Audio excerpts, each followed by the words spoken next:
هەر سەبارەت بە دۆخی کەرکووک هەموو لایەک زۆر باش دەزانین کەرکووک 100 ساڵە لەلایەن عێراقەوە داگیر کراوە تاکو و ئەمڕۆ ئێستش ڕۆژانە خوێنی لە دێت کێ لە هەواڵەکانە بینیمان چۆن حەشدی شعبی لە گەنجێکی کورد دەدەن و بە سژنیشی دەکەن تەنها لە بەر کوردبوونە ئەوەی سەیرە ئەوەیە کە لە کەرکووک دەگوزەرێ ئایا جیاوازی نێوان حەشدی شعبی و جەیشی شعبی سەردەمی سەدام چییە؟ ئەی ئاخۆ جیاوازی نێوان پارێزگاری ئێستای کەرکووک و عەلی حەسەن مەجید چییە بۆ کورد؟ ئەمانە و لەگەڵ باسی ئەوەشی کە داخۆ پارتی دیموکراتی کوردستان پەیوەندیان هەیە لەگەڵ پارێزگاری بە زۆر سەپێنراوی کەرکووک یاننا ئەمانە کۆمەڵێ باسن کۆمەڵێ پرسیارن ئێمە لەگەڵ میوانەکەمان گەنگەشەی زیاتری دەکەن میوانەکەمان زۆر بەڕێز دکتۆر محەممەد خورشید بەرپرسی لقیسەی پارتی لە کەرکووک ڕاستەوخۆ لە ستۆدیۆ ژووری هەواڵ لە لامان میوانە کاک دکتۆر زۆر بەخێر بێن سوپاس کە جارێک کەش بەشدارن لەگەڵمان لە ژووری هەواڵی کوردستان 24 با لە پەیوەندیەکانی ئێوە دەست پێ بکەین زۆر جار ئێوە تۆمەتبار دەکەن دەڵێن پەیوەندیتان لەگەڵ پارێزگاری بە زۆر سەپێنراوی کەرکووک هەیە ئەمە بۆ ئەگەر پەیوەندیتان هەیە خۆتان بۆ نایولێن بەناوی خی گەورە سڵاو بۆ جنابەت حاکم و سڵاو بۆ بینەرانی بەڕێزی کەناڵ 24 بەداخەوە لە چەند ڕۆژی ڕابردوو هێرشێکی زۆر کرایە سەرپاری دیموکراتی کوردستان دوای ئەو گفتوگۆیی کە ڕاکان سەعید لەگەڵ کەناڵێکی عەرەبی کردبووی طبعاً دوای ئەوە مەکتەبی ڕێخستنی پارێزگای کەرکووک گەرمیان یعنی ڕوونکردنەوەیەکیدا کە بە هیچ شێوەیەک پارتی دیموکراتی کوردستان هیچ پەیوەندیەکی لەگەڵ ڕاکان سەعید نییە نەبووە ناشبێ چکە بەنسبەت ئێمە ڕاکان سەعید دانمان پێدا نەناوە هەر بزەبت لە دوای 16 ئۆکتۆبر و ئەو حاڵەتێک کە هاتە پێشەوە لە ساڵی 2017 کۆبنەوەیەک لە قەرهەنجیر کرا لە نێوان هەموو حزابی کوردستانی بەندە بە نوێنەرایەتی پارتی لەوێ بەشدار بووم ڕامانگەیان بە هیچ شێوەیەک ئێمە دان بە ڕاکان سەعید نانێن وەکو پارێزگای کەرکووک تا ئێستاش پارتی لەسەر هەمان هەڵوێستی خۆیەتی و ئەو حاڵەتێکی کە ڕووی داوە دیدارێک بووە کە بە شێوەی سوتفە لە ماڵی خەمیس خەنجەر لە نێوان دکتۆر شاخەوان و ڕاکان سەعید لەسەر تکلیفی خەمیس خەنجەر بووە ئەتەبەن گفتگویەکی زۆر ناسەرکەوتوو بووە و هیچ حاڵەتێکی وا نهاتۆتە پێشەوە کە با بڵێن ببێتە بینی نێوان پارتی و ڕاکان سەعید ئەسڵەن من بڕوا ناکەم ینی ڕاکان سەعید لەو مستەوایە بێ کە ئێمە بمانە وەکو پارتی تەعاملی لەگەڵا بکەین ڕاکان لە تەحالفەکەی خەمیس خەنجەرە بە سوتفە لەوێ بووە و برادرانی ئێمەش لە پەرلەمان چوونە دانیشتێکیان لەگەڵ خەمیس خەنجەر بووە هەر ئەوەندە حاڵەتەکە بووە بەڵام ئیعلامی یەکێتی و برادران لە سلێمانی وەکو هەنگیان لە دار دۆزی بێتەوە ئیتر کردیانە هەرایەکی گەورەی ئیعلامی لەسەر پارتی بەڵام ئیمڕۆژ دکتۆر شاخەوان عەبدوڵڵا و ئێوەش ئیشارەتان پێدا ڕوونکردنەوەیەکی دوور و درێژی داوە لەسەر ئەو بابەت زۆر باشە کاک دکتۆر با لەسەر ئەم پرسیارەیان هەڵوێستە بکەین ئەگەر ئەمە هەمووی ئەگەرە پارێزگاری بە زۆر سەپێنراوی کەرکووک دەست لە ئەجێندای تەعریب و دژە کورد هەڵگرێت ئامادەن دیداری لەگەڵ ساز بکەن تاریخی ڕاکان سەعید و براکانی لەلای ئێمە ڕوونە بەڕاستی کاتی خۆشی یعنی کە لە کەرکووک بووین پارێزگاریش کەرکووک کورد بوو ئەم پیاوە با بڵێن وەک معاون محافظ بوو و نایب محافظ بوو کەسێکی توندڕەوە متتەڕفە و ناتوانێت لەو بیرە شۆڤینیانەی کە هەیەی لا بدات ئەمە خاڵی یەکەم بۆی ئەگەرەکەی جەنابەت هەر نابێ لە خاڵی دووەمیش مەسلەی کەرکووک بەنسبەت پارتی مەسلەیەکی تایبەتمەندترە کەرکووک بۆتە ڕەمزی ئەو زوڵمەی کە لە ناوچەکانی دەرەوەی ئیدارەی هەرێم لە کوور دەکرێت لە کوردستانیانە کرێت بۆیە تروپکی ئەو بەرهەڵستان و ئەو پەرچەکردارانێک کە هەیە لە کەرکووک ئێمە ئەیبینینەوە هەموو کاتێک و ڕاکانیش کەسێکە کە محافظ نییە هەڵبژێردراو نییە و وەکالەتەن ئێستا ئیشەکە بەڕێوە ئەبا ئێمە بە وەکالەتێکی سەپێنراویشی ئەزانین لەسەر باش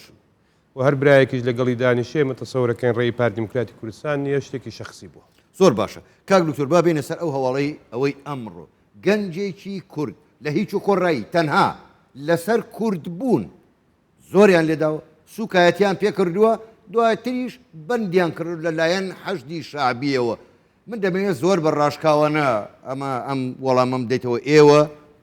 کەرکووکن و کەرکووکیش بەلای ئێوە زۆر گرنگە جیاوازی نێوان حەشدی شعبی و جێیشی شعبی سەردەمی سەدام حوسێن چییە؟ خۆ هەر هەمان ئەجێندا و هەمان داگیرکاری نییە.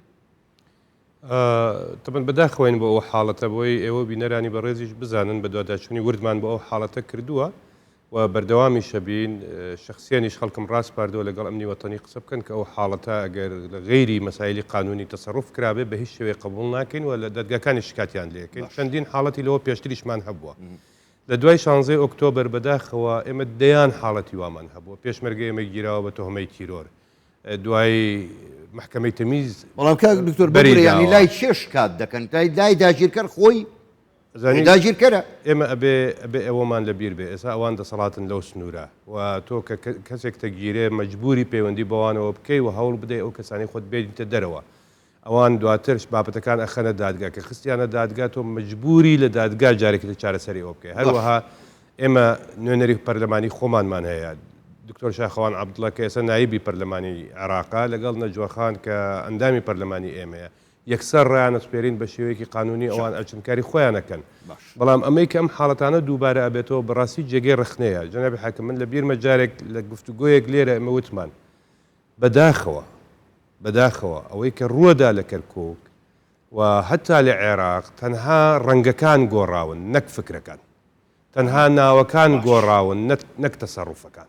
ینی ئەمە گرفتی سەرەکیە کە ئێمە ئەگەر بمانوێ بە شێوەیەکی ئاشتیانە لە عێراقا بژین ئەبێت تەسەڕوفەکان بگۆڕدرێ بۆیە کورد ناچار بوو پەنا بۆ ڕێفراندۆم ببات و داوای لە ڕێفراندۆم دەنگ بەسەر بەخۆی بدات کە نەتیجەی ئەو ڕەفتار و کردارە زۆر باشە کاک دکتۆر ینی بەڕای ئێوە با ئەمەش هەر بە ڕاشکاوانە وەڵامی بدەینەوە بەڕای ئێوە بەبێ لادانی پارێزگاری کەرکووک کە بە زۆر سەپێنراوە بەبێ خستنە دەرەوەی سوپایەکی زەبەلاح و حەشدی شعبی کە داگیرکاری کەرکووک و خانەقین و ئەو ناوچانن پێ دوایە بەبێ ئەمانە دۆخی کەرکووک ئاساییە بێتەوە؟ طبعا ڕێی پارتی دیموکراتی کوردستان یەکجار ڕوون بووە و سوپاس بخوا ئەو ڕێیە لە مەسلەی ئیدارەی ئێتلافی دەولەت جێگیر کراوە دوایی لە بەرنامەی کاری حکوومەتی ئیتیحادی کە لە مەجلیسی نوابی عێراقی دەنگی پێدرا جێگیر کراوە کە یەکەم ئەو بارە سەربازەی لەسەر کەرکووک هەیە و حاڵتنە ئاساییە بێ لا بدرێ و دەسەڵاتی مەدەنی بێتەوە ئەمە یەکێک لە داوەسەرەکەەکانی پارتیەوە و مەسلەی پارێزگاش چارەسەری بۆ دانراوە ئەگە لە ساڵی ئایندە 2023 کە قرارە هەڵبژاردننی مەجالیسی محافظات بکرێت ئەگەر ئەوانە بکرێت ئەوە بۆ خۆی هەموو لایەکەکەوێتە کێبڕکەی ئینتیخابی و چ لایەک زۆری نەبوون کە ئێمە تەمەناکەین کورد هەمیشە زۆری نەبووە زۆری نەبێ پارێزگاکە بگەڕێنەوە بۆ کوردستان بەڵام بەم وەزعی کە ئێستا لە کەرکووک هەیە بۆ بڕیارانەی ئێستا لە کەرکووک هەیە بەو هەموو ئەرتشەی کە جەنابەت وتت لە ناو شاری کەرکووک هەیە و حەشتی شعبی و بەو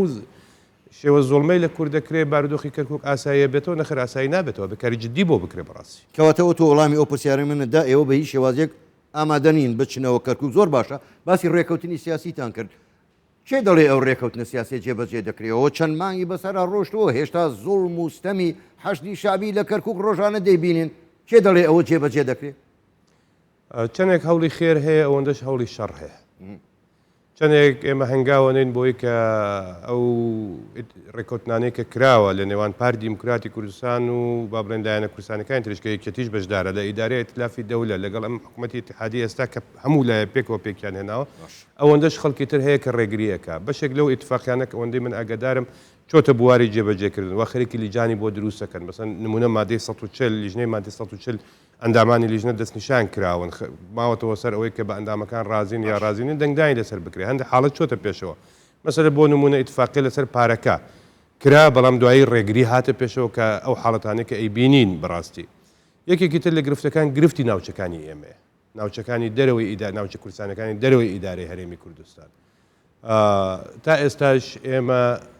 بە گەشتبینی و سێری ڕێکەوتنەکە ئەکەین بەڵام بە دڵخۆشی و سێری کردەوەکان ناکەین بۆیە نوێنەرانی ئێمە لە بەغدا و قیاداتی پارتیش ئەبێ جهودی تەواو بکەن بۆی ئەو گەشتبینیە لە ڕێکەوتنەکە هەبوو ببێتە خۆشببینیەک لە بینینی تەسەڕوفاتی حکوومەتی ئیتیحادی زۆر باشە بە ئومێدی ئەوەی کە کەرکووک لە دەست داگیرکەری عێراقی ڕۆژێک ڕزگاری بێ زۆر بەڕێز دکتۆر محەممەد خورشید بەرپرسی لە کیسەی پارتی لە کەرکووک گەلێک سوپاس بۆ ئەوە بەشداریکردن لەگەڵمان سوپاس بوویەوە شەوتان باش.